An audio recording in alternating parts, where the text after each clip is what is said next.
এর পরের প্রশ্নটি হচ্ছে, সন্তানের মঙ্গলের জন্য আল্লাহর নামে মান্যত করা কি জায়েজ আছে?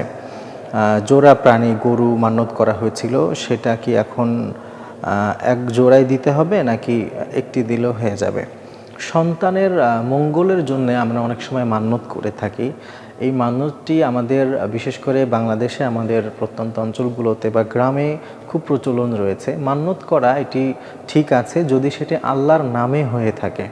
তো কেউ যদি সন্তানের মঙ্গলের জন্যে বা সন্তান বালা মুসিবত থেকে বেঁচে যায় এই কারণে হোক, কিংবা নিজের মনের কোনো নেক আশা পূরণ হবে এই কারণেও হোক, কেউ যদি মান্যত করে থাকে তাহলে সেটি অবশ্যই আল্লাহ তাআলার নামেই হতে হবে, আল্লাহর জন্যই হতে হবে।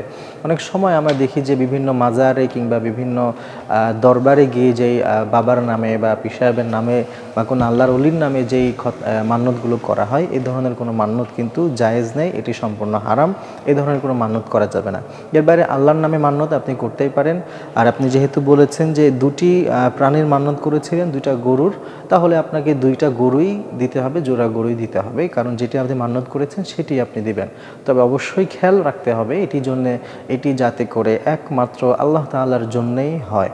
আর যদি এর বাইরে কোনো বাবার নামে বা কারো নামে হয়ে থাকে তাহলে এটি সম্পূর্ণ একটি হারাম কাজ হবে।